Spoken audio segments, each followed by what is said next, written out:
When talking about the Golden State Warriors, we all remember those crazy championship runs with Steph Curry, Klay Thompson, KD, Draymond Green, and a bunch of elite veteran players. But now that era is gone.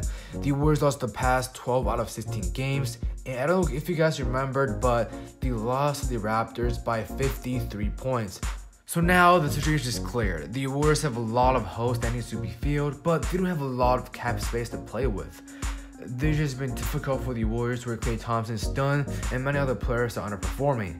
Steph Curry is the only one that carries the team. If the Warriors still want to make the playoffs, they have to pay close attention to the buyout market as there are a few potential valuable pieces out there.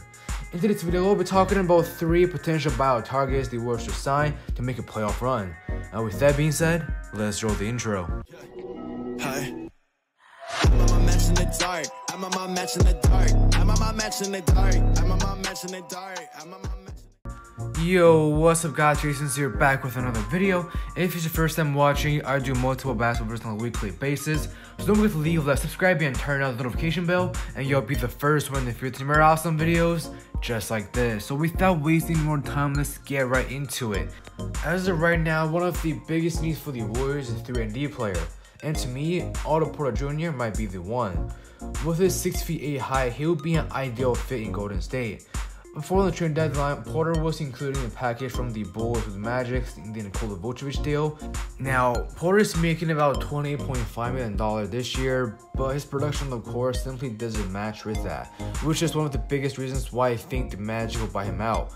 With the Bulls before the trade, Porter is able to average 10 points, 5.5 rebounds, and 2 assists, shooting 40% from the arc. To me, that number is somewhat inaccurate since the system in Chicago doesn't really fit him well, and Porter doesn't get much playing time either. Before Chicago, Porter is a major piece of the Washington Wizards, averaging about 15 points, 6 rebounds, 2 assists, 1.5 steals, and 1 block, shooting above 40% from the arc. There's no guarantee that Porter will return to that level currently, but his 3-point shooting and defense are something the Warriors desperately need. Number 2 on this list is Avery Bradley. You can argue the fact that Bradley isn't really a good offensive player, but his defense is really top tier. Now, obviously, he is not the Boston Celtics Bradley anymore, but his addition can easily make the Warriors bench much stronger. As of right now, Bradley is with the Rockets, a team that's clearly rebuilding. At the age of 30 years old, Bradley is able to average 7.8 points, 2.3 rebounds, and 2.5 assists. Now the question is, he's only shooting 21.1% from the arc, which indeed is not accurate as well, since he's obviously not familiar with the Rocket system. But before he got traded away from Miami, he's shooting 42.1% from the arc instead. Now, Bradley has been in the league for about 10 years, and with a title run with the Lakers, he'll be extremely valuable if the Warriors were to make another playoff run. Number 3 on this list is my favorite, Hassan Whiteside. In the last offseason, the Sacramento Kings signed a 1-year, $2.3 million contract with him. This means that the Warriors can bring him in cheaply if he gets bought out. Now, you guys might wonder, the Warriors have James Wiseman, why do they need more centers? And the answer is, Wiseman might be one of the biggest busts in the NBA, which I'll explain in a different video. At the same time, while the Warriors traded away Marquise Chris, they only have Wiseman and Kevon Looney in their rotation, so clearly they need someone else to help. And now let's talk about Hassan Whiteside. With the Kings, he's able to average 8 points, 6 rebounds, and 1.4 blocks, while only playing 15 minutes on the court. In the current league, traditional center is no longer that dominating, but I believe the Warriors need someone like Whiteside. To get a more accurate understanding of Whiteside, let's break down his stats from previous seasons. With the Blazers last year, Whiteside is able to average 15.5 points, 13.5 rebounds, 1.2 assists, and 2.9 blocks while playing 27.2 minutes on the court.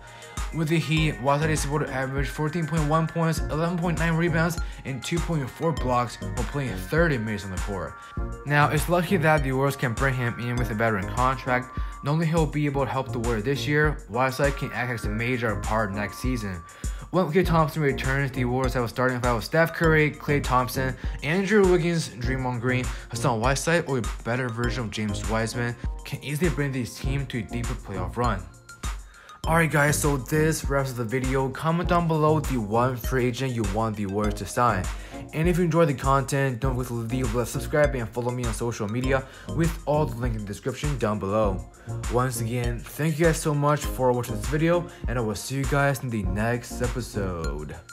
Peace.